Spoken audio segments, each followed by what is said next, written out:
नमस्कार मित्रों, मैं हूं मनोज ओझा और हम पढ़ रहे हैं संस्कृत व्याकरण।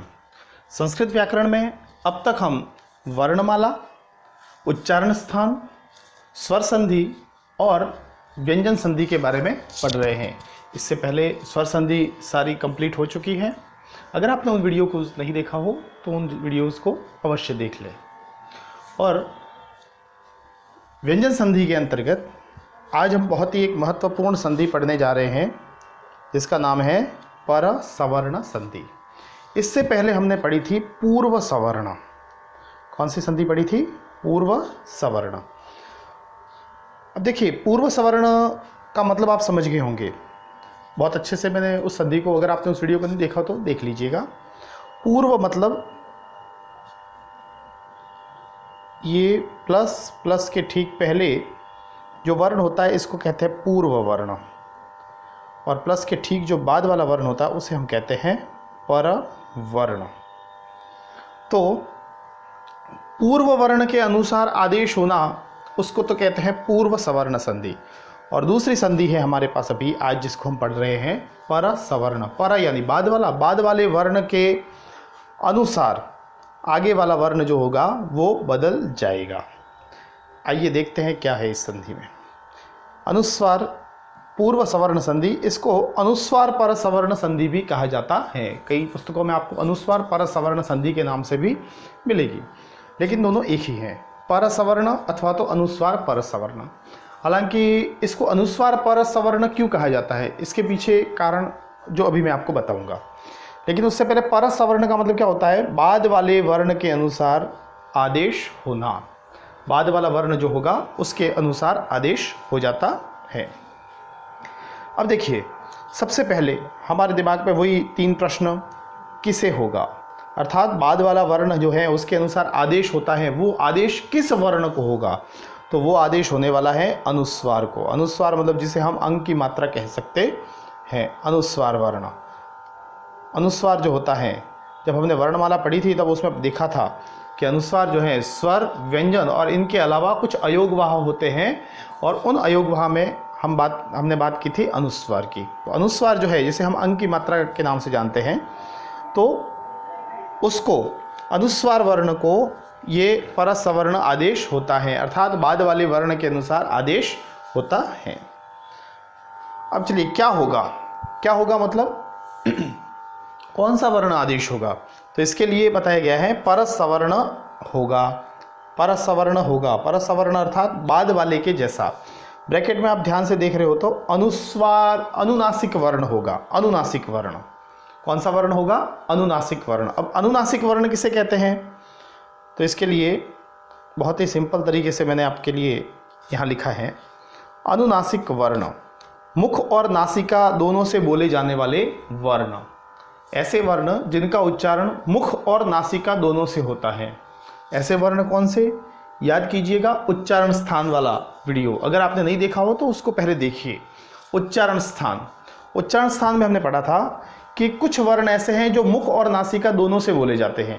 मुख और नासिका से बोले जाने वाले वर्ण, अर्थात हमने बात की थी जैसे क वर्ग। क वर्ग का उच्चारण स्थान तो वैसे कंठ होता है, क वर्ग का उच्चारण स्थान कंठ है।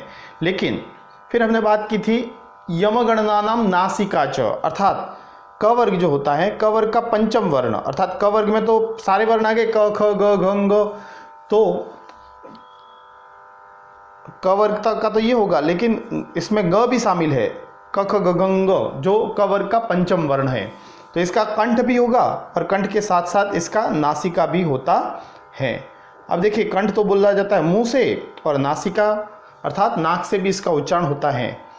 तो समस्त पंचम वर्ण जो है, समस्त पंचम वर्ण अर्थात ग, कवर का ङ, चवर का य, टवर का ण, तवर का न और पवर का म, ये पांचों वर्ण, इनको हम अनुनासिक वर्ण कह सकते हैं। इन्हीं को अनुनासिक कहा जाता है। अब बात करते हैं, अब देखिए, ये अगर मैं आपसे पूछूं कि ये अंग जो है ये क्या अनुनासिक है?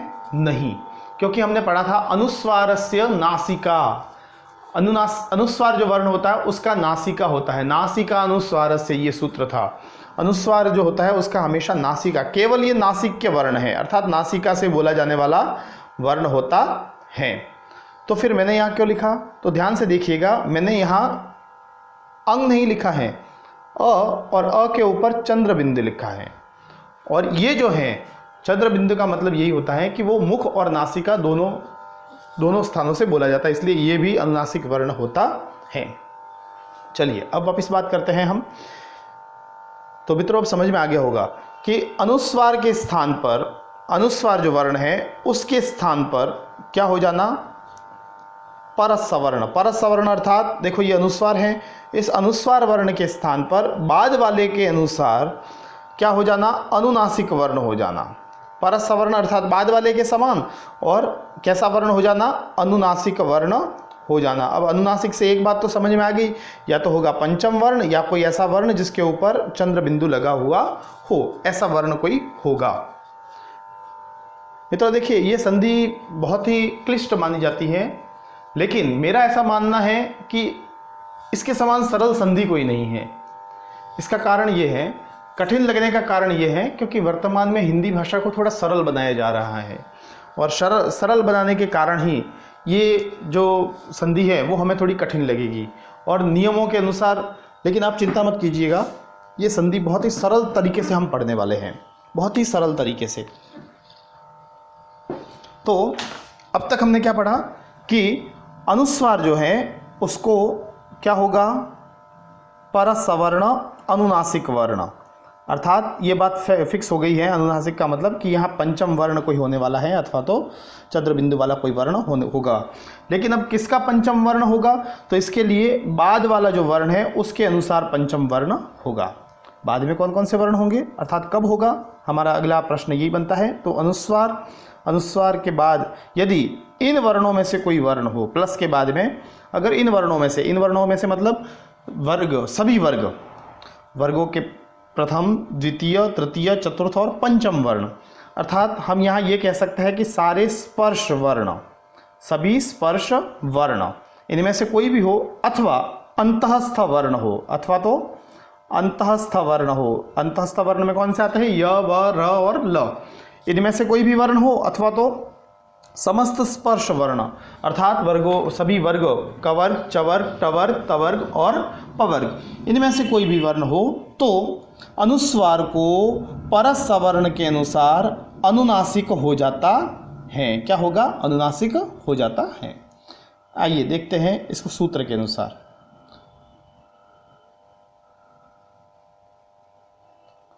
देखिए अब देखिए ये अनुस्वार जो है वो कैसा होना चाहिए, अपदांत होना चाहिए। अपदांत अर्थात पद के अंत में नहीं। अब ये पद क्या है ये मैं ऑलरेडी समझा चुका हूँ, अर्थात ऐसे शब्द जिनके पीछे सुप प्रत्यय नहीं जुड़े हुए हो और ऐसे धातु जिनके पीछे तिंग प्रत्यय नहीं जुड़े हुए हो उनको हम अपद कहते हैं। और पद यानी जिनके पीछे ये अर्थात सुप और तिंग प्रत्यय जुड़े हुए हो शब्द और धातु के पीछे, तो उनको हम क्या कहते हैं, पद कहते हैं। वैसे इसको अच्छे से मैं बाकी की संधियों में 2-3 बार समझा चुका हूँ, इसलिए मैं यहाँ इसके बारे में ज़्यादा नहीं समझाऊंगा। आपको केवल ये याद रखना है कि पद और अपद अर्थात पदांत और अपदांत क्या होता है। तो ये अपदांत में अर्थात पद के मध्य में होना चाहिए। क्या होना चाहिए, अनुस्वार, पद के अंत में नहीं, पद के मध्य में। और उसके बाद यदि सारे स्पर्श वर्णों में से कोई भी वर्ण आए अथवा तो अंतःस्थ या वरल में से कोई वर्ण आए तो अनुस्वार के स्थान पर अनुनासिक वर्ण हो जाता है और वो होता है परस सवर्ण। परस सवर्ण अर्थात पीछे वाले के अनुसार। आपका याद होगा हमने लत्व संधि पढ़ी थी। कौन सी संधि, लत्व। ये लत्व संधि जो है ना ये भी परस सवर्ण का ही एक प्रकार से परस सवर्ण का ही कहीं ना कहीं भेद है। पीछे वाले को देख करके हम आगे वाले वर्ण को अर्थात तवर के बाद यदि ल आए तो इसको भी हम पीछे वाले वर्ण को अर्थात इस ल को देख करके इस तवर को भी ल में बदल रहे थे, अर्थात पीछे वाले को देख करके यहाँ वर्ण को बदलना, यही कहलाता है परस सवर्ण। अनुनासिक वर्ण के बारे में हम पढ़ चुके हैं कि मुंह और नासिका दोनों से बोले जाने वाले वर्ण उनको हम ये बोलते हैं, अनुनासिक वर्ण बोलते हैं। अब देखिए यहाँ बहुत ही इंपॉर्टेंट चीज़, परस सवर्ण हमने सूत्र देख लिया, लेकिन अब अगर अनुस्वार हो और अनुस्वार के ठीक बाद में क वर्ग हो तो क वर्ग का पंचम वर्ण अर्थात अनुनासिक वर्ण कौन सा होगा? क, ख, ग, घ और ङ अर्थात पंचम वर्ण अनुस्वार के स्थान पर ङ हो जाता है। यदि अनुस्वार के बाद च वर्ग का कोई वर्ण है च, छ, ज, झ, ञ में से तो य हो जाएगा। किसको होगा? ये सारे आदेश जो है वो अनुस्वार के स्थान पर होने वाले हैं। अगर अनुस्वार के बाद में ट वर्ग होगा तो ट वर्ग जो है ट, ठ, ड, ढ, ण में से कोई भी हो तो वो ण में बदल जाएगा। अनुस्वार के बाद अगर त वर्ग है तो ये न में बदल जाएगा और अनुस्वार के बाद यदि प वर्ग है तो म में बदल जाता है। अब देखिए हमने जो सूत्र अभी ऊपर देखा, इस सूत्र में से यदि अपदांत अनुस्वार हैं और उसके बाद इन में से कोई वर्ण है तो इनका तो हमने हिसाब कर लिया। और वैसे मैं आपको यही सलाह दूंगा कि अगर आप ये संधि पढ़ रहे हो तो अगर आपको इतना नियम समझ में आ गया है तो बस काफ़ी है। इससे आगे बड़ी क्लासों में पूछा जाता है, सेकेंड ग्रेड, फर्स्ट ग्रेड, लेकिन आपको रीट अथवा कक्षा 10 तक के विद्यार्थियों के लिए इससे ज़्यादा मुझे लगता है आपको विशेष ध्यान नहीं रखना चाहिए। फिर भी आपकी जानकारी के लिए मैं आपको बता देता हूँ अंतःस्थ वर्ण में से कौन से वर्ण आने पर क्या होगा। तो चलिए देखिए, यहाँ एक बात तो आपको समझ में आ गई होगी कि अनुस्वार के स्थान पर यदि क वर्ग होगा तो यहाँ अनुस्वार को क्या हो जाएगा? ङ आदेश हो जाएगा। यदि अगर च वर्ग होगा तो च वर्ग को क्या हो जाएगा? य हो जाएगा। ट वर्ग होगा तो ण हो जाएगा। त वर्ग होगा तो न हो जाएगा और अगर प वर्ग होगा तो म आदेश हो जाता है। ये बात हम पढ़ चुके हैं। अब यदि इनमें से कोई वर्ण है अर्थात अनुस्वार के बाद यदि य, व या ल इनमें से कोई वर्ण आता है तो अनुस्वार के स्थान पर य व ल ही होगा। य व और ल ही होगा। लेकिन इनको अभी हमने बात की थी कि अनुनासिक वर्ण होगा। अब इनको अनुनासिक कैसे बनाया जाए? तो इसके लिए य जो है य के ऊपर अनुस्वार कर दिया जाता है और ये अनुनासिक वर्ण हो गया। य के ऊपर अनुस्वार करने से अनुनासिक हो गया। अब ये आधा वर्ण है तो इसलिए ये अनुस्वार जो ये चंद्र बिंदु जो है वो आगे वाले वर्ण के ऊपर लगेगा। वैसे फिर से मैं आपको बता दूं कि रीट तक के विद्यार्थियों के लिए ये इतना विशेष इम्पोर्टेंट नहीं है। इसमें से पूछने के चांसेस न के बराबर रहते हैं। चलिए अब इसके कुछ नियमों की बात, उदाहरणों की बात कर ले। उदाहरण भी मैंने बहुत ही अलग तरीके से थोड़े बांट के ही लिखे हैं ताकि आपको पढ़ने में ज़्यादा समस्या नहीं हो। देखिए पहले में अनुस्वार और अनुस्वार के ठीक बाद में मैंने जो वर्ण लिए हैं वो क वर्ग से संबंधित है। क वर्ग से संबंधित। अब देखिए इसमें गम प्लस गा तो क्या बना रूप? गंगा। अब देखिए हमने बात की थी अपदांत होना चाहिए। ये अनुस्वार जो है वो कैसा होना चाहिए? अपदांत। अब अपदांत का मतलब पद हमेशा ऐसा होता है जिसका हम वाक्य में प्रयोग कर सकते हैं और अपद का मतलब ऐसा वाक्य जिसका हम पद में हम कोई सेंटेंस बनाने में जिसका प्रयोग नहीं कर सकते। अब यहाँ आपको दिख रही हो, आपको यहाँ देखने से पता चल रहा होगा कि ये सारे जो वर्ण हैं इनका हम वाक्यों में प्रयोग डायरेक्ट नहीं करते। हाँ, ये दोनों जब आपस में जुड़ेंगे तो ये जो बनते हैं इनका हम वाक्यों में प्रयोग करते हैं। ये तो अपद हैं अर्थात पदांत नहीं है। तो चलिए अब बात करते हैं गम प्लस गा। अब देखिए पीछे ग है तो क वर्ग का है क, ख, ग तो अनुस्वार को ङ आदेश हो जाएगा और क्या रूप बनेगा? गंगा। वैसे गंगा ऐसे भी हम लिख सकते हैं ग और ये ङ और इस ग के नीचे ग और आ की मात्रा, या फिर हम लिखने की सहूलियत के हिसाब से इसको ग को आधा करके गंगा इस प्रकार से भी लिखते हैं। इसलिए मैंने दो रूप लिखे हैं, आप इसको विकल्प मत समझ लेना।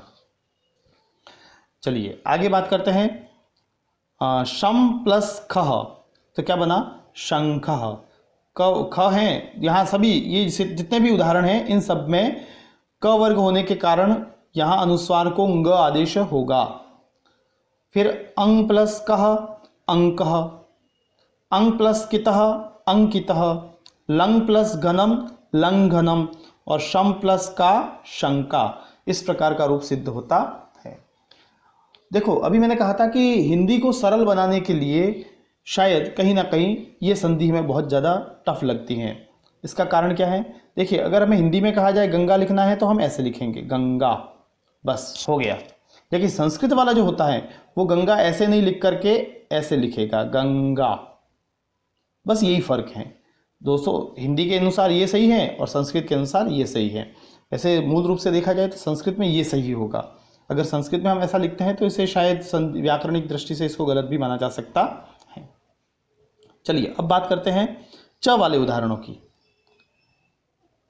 च के उदाहरण देखो, सभी में पीछे च है, यहाँ च या च वर्ग है।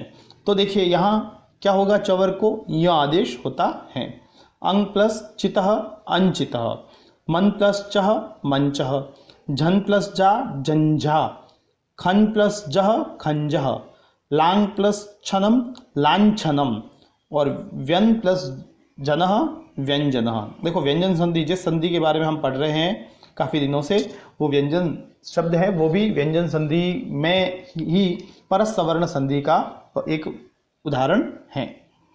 अब चलिए बात करते हैं हम ट वर्ग की। अगर ट वर्ग आए तो ण होगा, ट ठ ड ढ ण पंचम वर्ण, तो पीछे वाले के अनुसार अनुस्वार को आदेश होता है। अब क्या होगा, इसको घंटा, ये जो ण है इसको ण आदेश हुआ है, अनुस्वार के स्थान पर ण आदेश होकर के ये क्या बना, घंटा। इसी प्रकार देखिए और भी कवर के हैं उदाहरण। मुन प्लस डा मुंडा, दन प्लस डह दंडः, खन प्लस डह खंडः, कुन प्लस ठितः कुंठितः, कन प्लस टकम कंटकम, और कन प्लस ठः कंठः। ये सारे उदाहरण जो है वो ट वर्ग से संबंधित है। अब देखिए त वर्ग से संबंधित,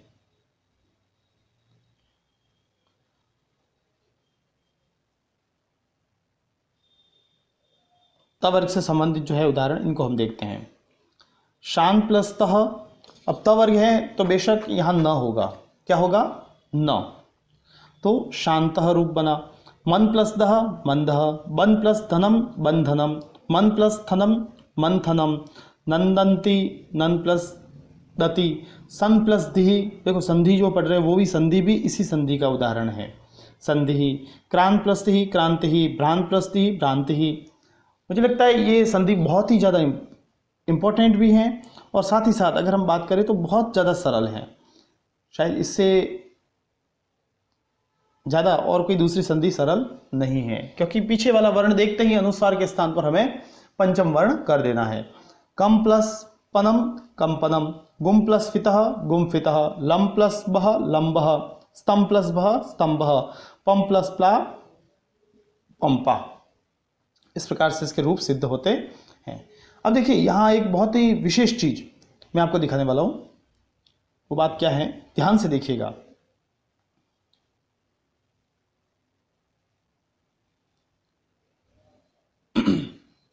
देखिए इस संधि की पहचान, हम बात कर रहे हैं इस संधि की पहचान के बारे में।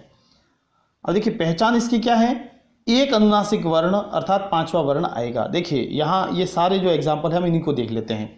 देखिए एक पंचम वर्ण है न न न न न न, यहाँ सब जगह न आया है क्योंकि ये तवर्ग का है। अगर हम कवर की बात करें तो ग आएगा, चवर की बात करें तो यह आएगा, टवर की बात करें तो ण आएगा। इस प्रकार से किसी शब्द में एक पंचम वर्ण का आना इसकी पहचान है। हाँ बात करेंगे अगर दो पंचम वर्ण आ जाए तो इसके लिए भी मैंने देखो वैसे ये संधि पढ़ा चुका हूँ, लेकिन फिर भी एक बार बता दूं आपको। जबकि दो अनुनासिक वर्ण एक साथ आने पर अनुनासिक संधि होती है। अगर ये कि ये दो, यहाँ देखो पंचम वर्ण केवल एक ही आया है न, या फिर जो भी हमने उदाहरण पढ़े उनमें केवल एक ही पंचम वर्ण था। अगर दो पंचम वर्ण आते तो वहां अनुनासिक संधि होती है। अब चलिए बात करते हैं, हमने ये जो सूत्र जो है, फिर से एक बार सूत्र को देखेंगे। ये सूत्र, इसका मूल सूत्र, इसका नियम।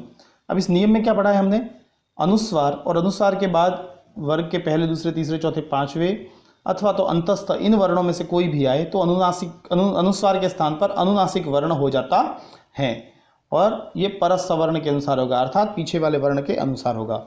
लेकिन मूल कंडीशन क्या, अपदांत हो तब। अब अगर ये पदांत हो, अगर ये पदांत में हो तो क्या नहीं होगा, तो इसी के बारे में हम पढ़ेंगे। तो इसमें लिखा हुआ है कि यदि अनुस्वार पदांत हैं तो उक्त कार्य होगा, लेकिन विकल्प से होगा। देखो, अगर ये का ये कार्य अनुस्वार है और अनुस्वार के बाद में कौन से स्पर्श वर्ण अर्थात किसी भी वर्ग का कोई भी वर्ण हो अथवा तो अंतःस्थ वर्ण हो, अंतःस्थ वर्ण इनमें से कोई भी हो, अगर ये पदांत हैं तो भी होगा और अपदांत है तो भी होगा। तो फिर दोनों सूत्रों को अलग अलग लिखने का तात्पर्य क्या? केवल फर्क इतना है, फर्क को समझिएगा। अगर ये अपदांत हैं, कैसा है?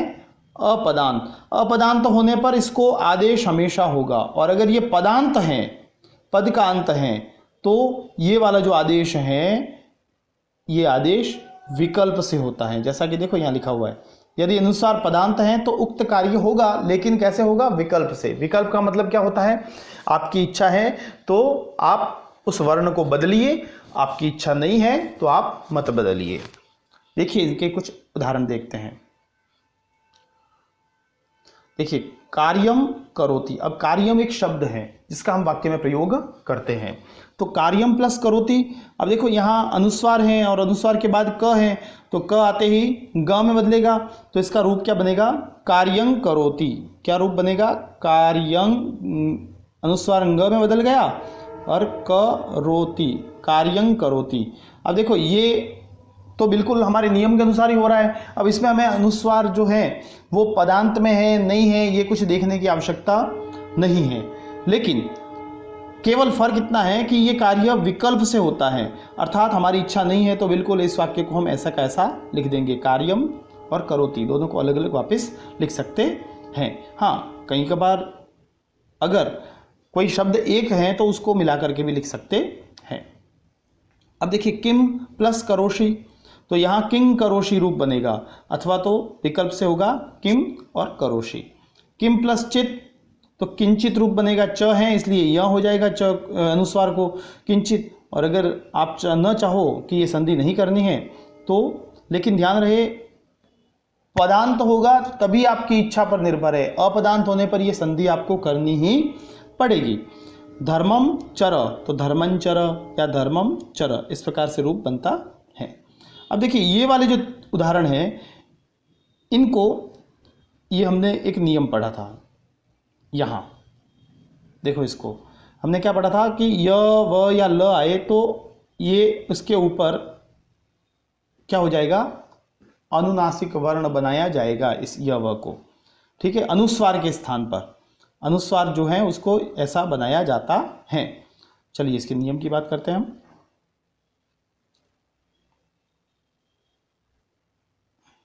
अब देखिए ये है सम और फिर है प्लस यंता, सम प्लस यंता। अब देखो सम जो है ये स और उसके बाद अनुस्वार, अनुस्वार को हमने क्या बनाया? पीछे वाले वर्ण के अनुसार। ये य जो है इसको य आधा बनाया, लेकिन मैंने आपको कहा था कि इस य के ऊपर अनुस्वार आधा वर्ण है, इसके ऊपर अनुस्वार नहीं, ये चंद्र बिंदु नहीं लगेगा, तो ये आगे वाले वर्ण के ऊपर लगेगा, तो सही। और ये इस अनुस्वार के स्थान पर हमने आधा य और अनुस्वार ये चंद्र बिंदु किया है। अब पीछे वाला वर्ण तो ऐसे कैसे लिखना है? तो क्या बना? यंता।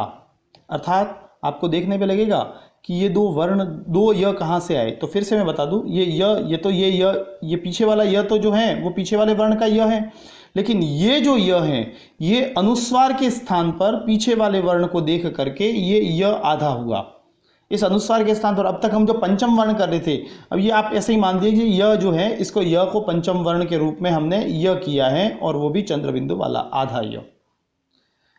बात करते हैं सम प्लस वत्सरः, तो यहाँ व जो है इसके आगे आधा व और लिख देंगे, ये अनुस्वार चंद्र बिंदु और व आधा, ये किसका हुआ है? अनुस्वार के स्थान पर, और फिर वत्सरः पीछे ऐसे का ऐसे लिख दिया, क्या बना? संवत्सरः।